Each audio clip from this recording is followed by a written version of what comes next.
Amen. Everybody been saying it since they've been up here. I might as well keep it on. Happy Father's Day to everybody. It is good. Some folks started helping me celebrate yesterday. Amen. Trudy started early this morning. She said, what you want for dinner? And I said, I don't know yet. She said, that means you want a salad. And I said, no, we can have one as a side, but that doesn't mean what she's already been blessing me and prepping me for a great Father's Day. Gave me a new shirt and ironed it for me. Shoot, sookie. Amen. But again, let me thank God to the praise team and to all of you and to those of you who are online and a young lady who's become just a beloved daughter, Rachel. I'm so glad to see you in the place, and I'm trusting in God's timing. And so we appreciate each and every one of you. In Isaiah chapter 40 and the 31st verse, you'll find a few words, and I'm just going to say a couple. They that wait. I'm going to stop right there. They that wait. I want to talk about one of the hardest lessons in the Bible.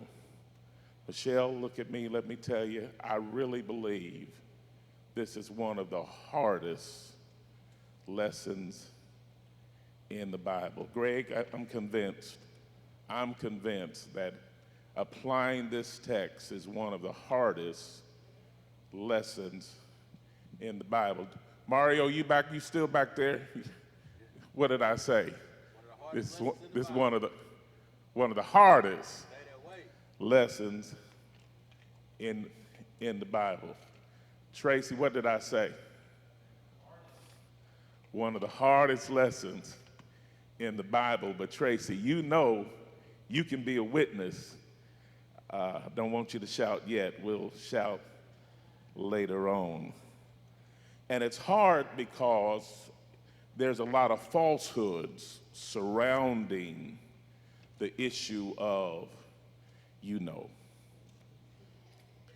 And one of the falsehoods is Satan has some of us thinking that it's just it's a sin to have to you know. But the truth is, waiting is not a sin. The truth is, there are some people that are spoiled. There are some people that are ignorant. And there are some people that have a spirit of entitlement.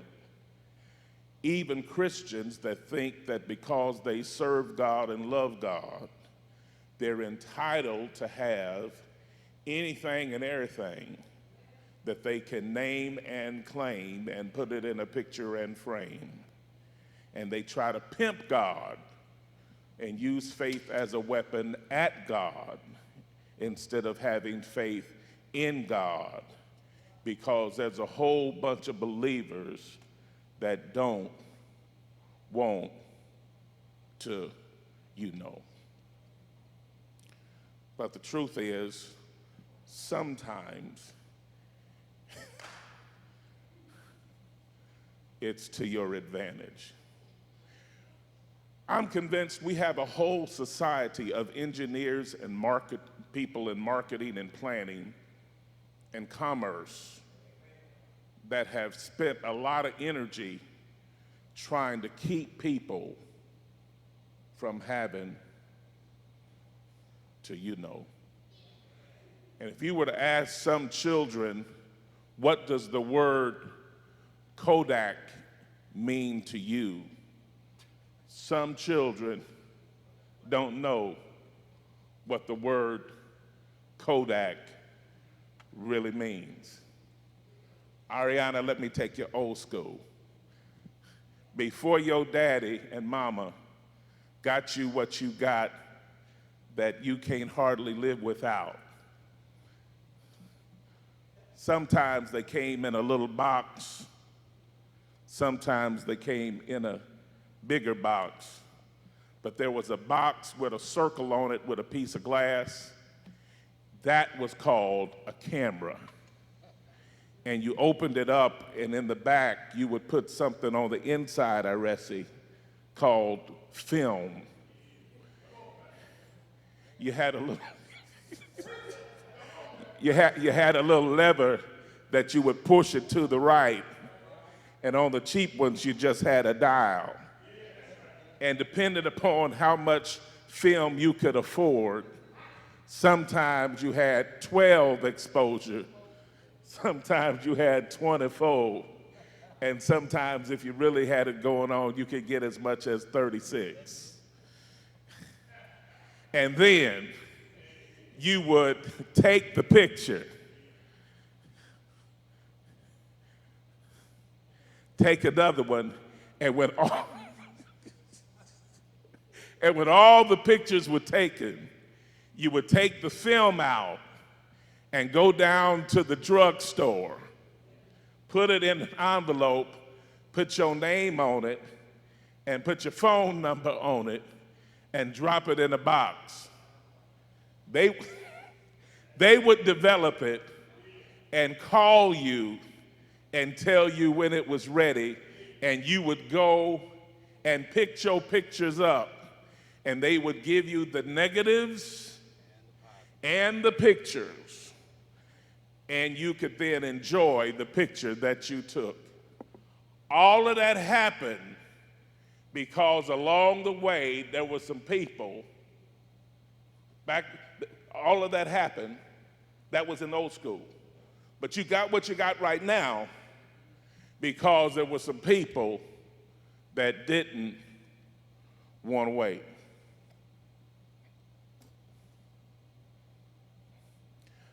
I could go on and on and on because I'm old. And the older you are, the more stories and illustrations you have, because people don't want to wait. Falsehood number one, it is not a sin to wait. Let's get that straight. Falsehood number two, strength was given by God. Strength was not given to be stored. God does not make people strong so they can sit down and do nothing. You work to get strong, you get strong so you can work. It all goes together. But strength was not given so that it could be stored. And so when you get tired, when you get weary, it was intended for you to get tired. Listen to this, listen to this. God made the whole world in 6 days. And then on the seventh day, he rested, but he didn't rest because he was tired. Because God don't get tired and God don't take naps. God don't need vacations. He rested to give us the model that every now and then you need to shut it down sometime. And so strength was not given so that it could be stored. Matter of fact, buy a new battery, put it in a car, and don't drive the car for a long time, and you'll experience the disappointment, though the battery was new, but because it was stored and never used, you can go and discover the disappointment, because if it wasn't used, then the strength is lost. It's the same way. You see it sometimes when people go in the hospital. They go in the hospital, they're feeling pretty good. And then they have surgery, and then they sit around or lay around for a few days, and then you discover that it takes them a minute, don't it, Junior? Because they haven't been moving, they haven't been up and about. It's because the strength, the energy has waned. But the more that they move, then the stronger that they get. But God does not give us strength just to store it. Along the way, you will get weary. Along the way, you will you will get tired. And there's nothing wrong with you because you get tired. There's nothing wrong with you. Matter of fact, that's what's wrong with some folk. You're tired, but you won't sit down.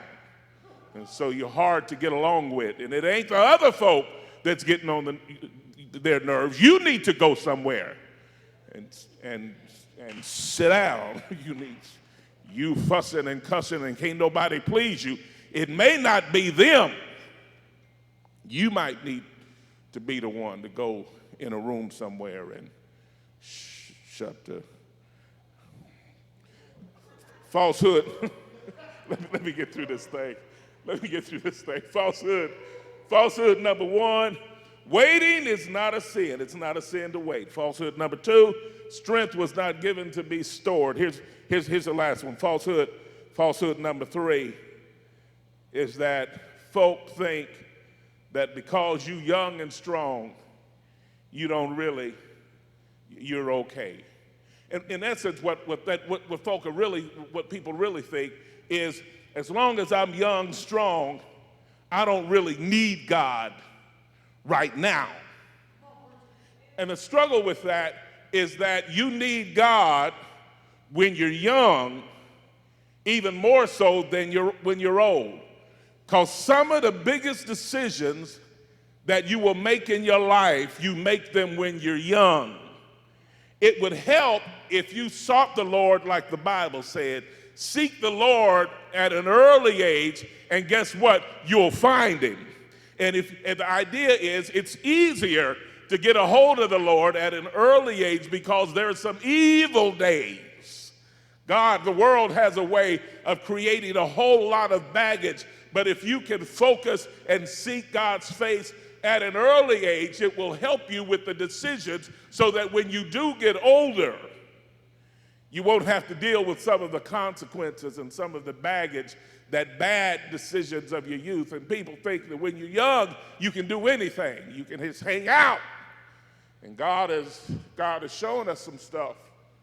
You know, you can be 20 years old, minding your own business. And because you're someplace, minding your own business at the wrong time, still cause your family to make a visit to the cemetery. Because young folk die. Young folk get weak. Young folk fall. Listen to what the text says. Even the youth, meaning, yes, older people get tired, older people get weary, older people get sick, but listen to the text. Even the youth grow weary. Even the youth get tired. Even the youth stumble and fall. You don't have to be old to fall. You don't have to be old to get sick. You don't have to be old to grow weary. Even youth, it can happen even when you're young. Job said that thing that I greatly feared happened to me. The thing that I was praying that would never happen, it came my way. He said that after the loss of his children, all of them were young. But it can happen even as a youth. I love this text. I'm trying to get to the meat of it, because in this text, it's as if Isaiah is writing to people because people are complaining. It's as if sometimes it seems like God don't see what you're going through. Sometimes it seems as if God has overlooked. That's why the preacher read earlier the 27th verse.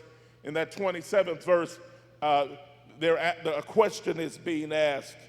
One, God is asking a question, Jacob, why are you complaining? And the answer is, it seems like my ways, my situation, my circumstance is hidden from the Lord. And then God comes back to say, well, haven't you heard? Hast thou not known? Hast thou not heard? The everlasting God, the creator of the ends of the world, he doesn't grow tired. He's not weary. And here's that other part. There's no searching of his understanding. In other words, you got to know who you're dealing with. First of all, if you're his child, he's not overlooked you. He has not forgotten you. But then you also got to remember, you can't totally understand your father. That's what it means when he says there's no searching of his understanding, because God can be working on your behalf even when you think he's forgotten all about you. God could be moving because he could be moving on your behalf even when you think that the world is all against you, because that's the kind, there's no searching of his understanding. You can't figure him out. God can promote you by letting you take a step backwards. Have I got a witness here? God can put you in by letting somebody take you out. God can raise you up by taking you down. You've got to learn how to trust this sovereign, the sovereign one, because he's in control. Carla says there's no problem too big for him, too hard for him. In every situation, he's still the sovereign God. And there's this conversation going back and forth. And then Isaiah, it's as if he's saying, he gives strength to the weary. He increases the power of the weak. Even youth, they get tired, they grow weary, sometimes they utterly fall. And then we get to verse 31, and it says, but, now you know you got a transition here, because you're saying all of this can happen. All the youth get weary, people get tired. It seems like things are not going their way. And then, but, in the text, let me do a King James version. It says, but they, meaning there's another group of people. They, listen to this, those who choose to wait on the Lord, those who decide, I'm going to put my confidence in the Lord. Hey, those who say, even though it's raining, it doesn't look like anything's coming my way, still, I'm going to cast my lot with God. Those who said, though it doesn't look like nothing's coming, I'm going to trust, I'm going to depend on him. And then he gives us an image of what can happen if you wait on him. He says, now I'm going to give you a picture that you can take with you when you leave church, so that it'll remind you of what will happen if you wait on him. He says, here's the image. I'll let you mount up on wings like an eagle. Here we go. Here we go. I'll make you eagle people.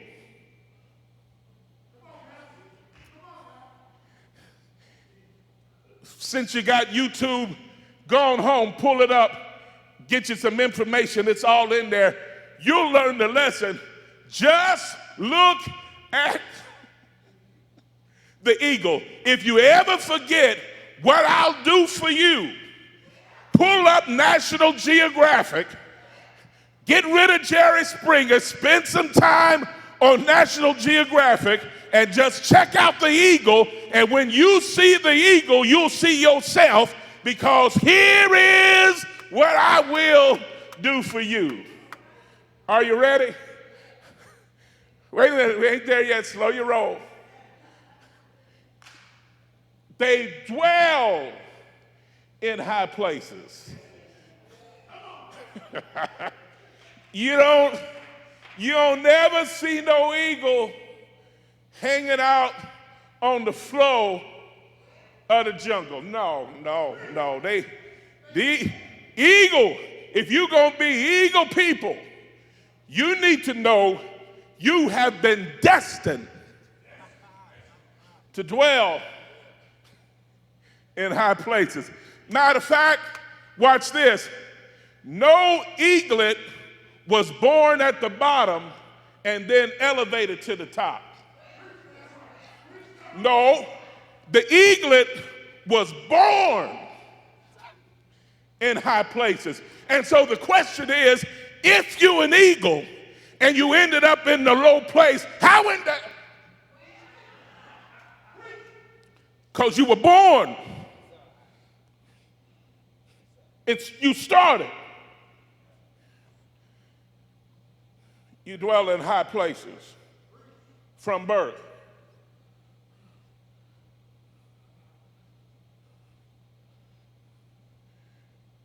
Your development took place in high places. You don't ever see a mother eaglet or father eaglet bring the eaglet down to the ground to learn nothing.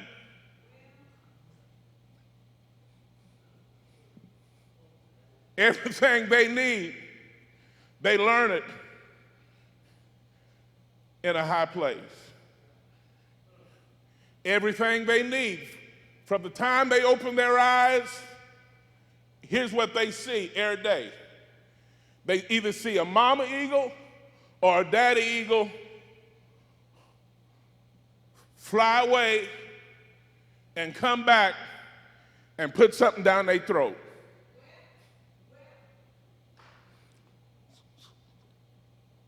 A little while later, somebody flies away, comes back, and feeds them everything they need. And they grow quickly, because in a matter of 3 months, them little eaglets have turned into almost full grown. But everything they need, they are developing within that nest. They start as a fur ball, and the next thing you know, they're stumbling. But here's the good news. They're stumbling in the nest. They're learning how to stand, but sometimes they fall. But here's the good news. They fall in the nest. They're learning to flap their wings, trying to get coordinated, takes them a minute, but all of that happens in the nest. Matter of fact, they learn how to hover. And you know where they learn that? In the nest. Everything they need happens in the nest. And then lo and behold, before they know it, it is time for them to experience an amazing discovery. Every eagle must discover.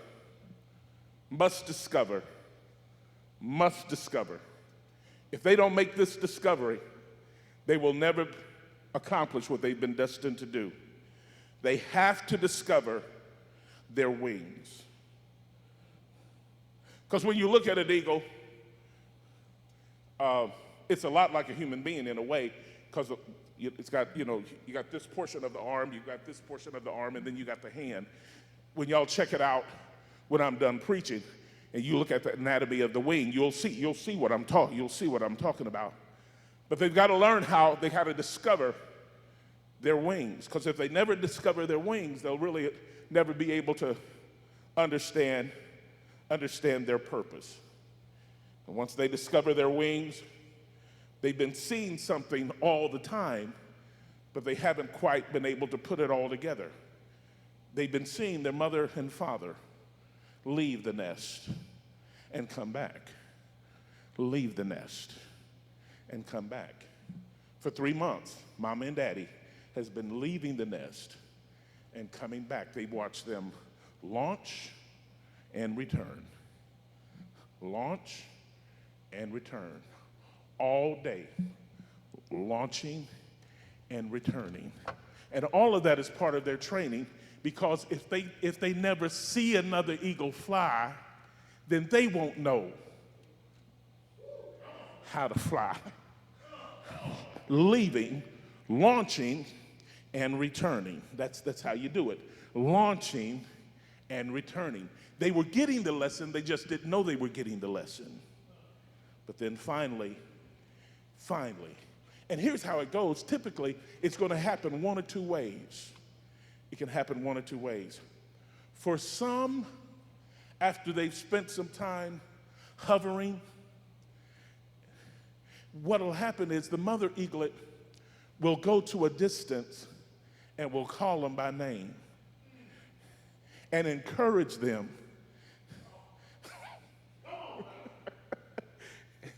And they see where they are, but they see where mother is, and she'll call them, and they'll call back, and she'll keep on calling them. And the intent is, and I really don't, I looked it up on Rosetta Stone. They don't have a language called eagle talk, but I was trying to find it because I wanted to know what was the mother eaglet saying. I couldn't figure it out. But here's what I think she was saying. I think she was saying, you can do it. That's what I really do. I really think she was saying, you can do it. I've seen you. You can do it. You can make it. You can do it. You can do it. And for some, a little encouragement with a call is all it takes. For some. But then there's another crowd. The mother eaglet says, now, Pookie,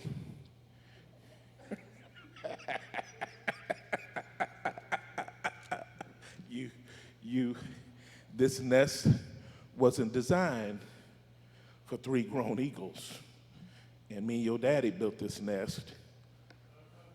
And it's about time. You big enough. It's time for you to bust a move. And what you'll discover, if that other eaglet won't launch by itself at an appointed time,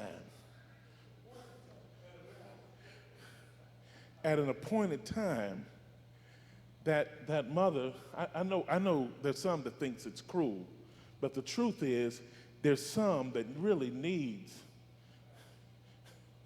at an appointed time to get a little push, and she will push them out. And here's what they discovered. They discovered that eagle, when he begins stop flopping and all of that, he doesn't fly real pretty at first. Nobody does. Nobody fly real pretty at first. When I went out on my own, I wasn't flying real pretty at first. But when it becomes a life and death situation, I'll figure it out.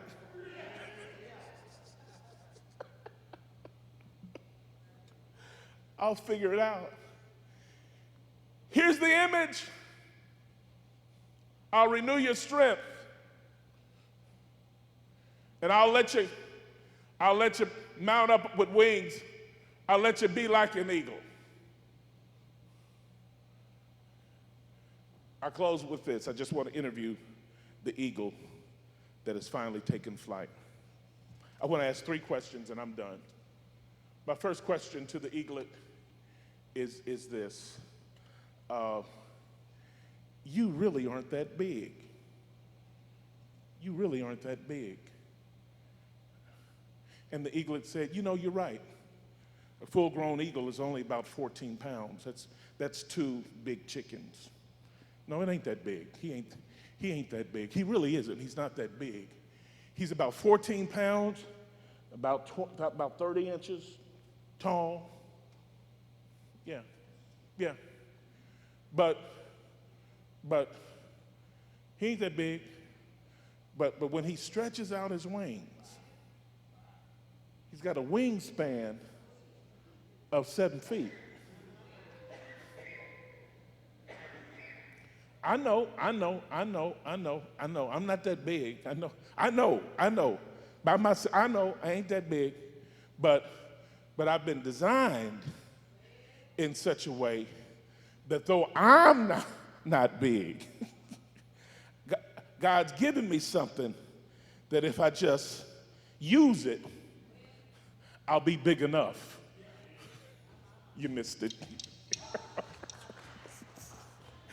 I don't have to be big. I just got to learn how to use what God gave. You still don't get it. Come here, David. He's just a boy. I know I ain't that big. But if I just use what God gave me, I'm big enough to do what God called me to do. Question number 2. You walk funny. Hey, Eagle, you walk funny. And your feet are funny. Here's what the eagle said. I know, you're right. I know you're right.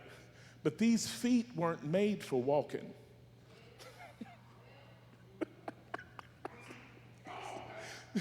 These feet weren't made for walking. Matter of fact, if you ever see me walking, it's a rare thing. Because I don't get to where I got to go by walking. Want me to show you what these feet were made for? Because everything that God creates, he creates it with purpose in mind.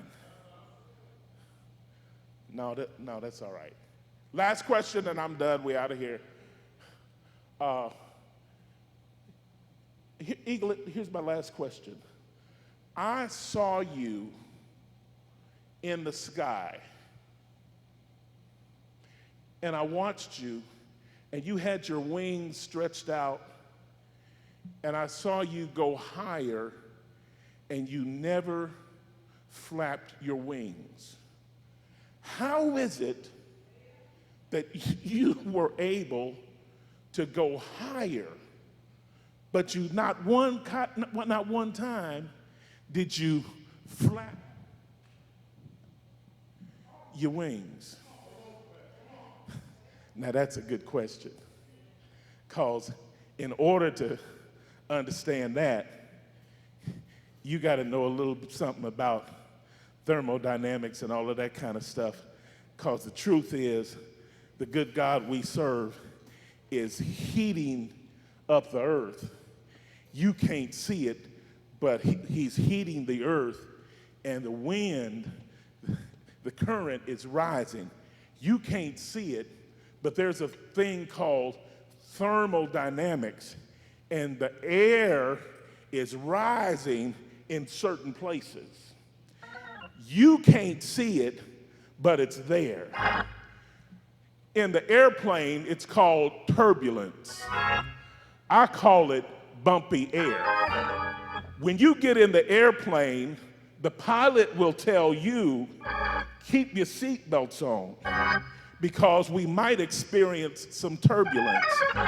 He says, I'm going to do my best to avoid it so that we can have a smooth ride. But I, the eagle, have been designed for this.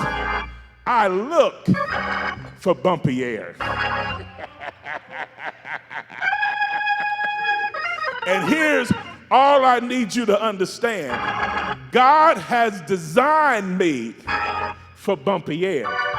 And when I get in bumpy air, listen to me, daughter, all I gotta do is find it and face it and be still.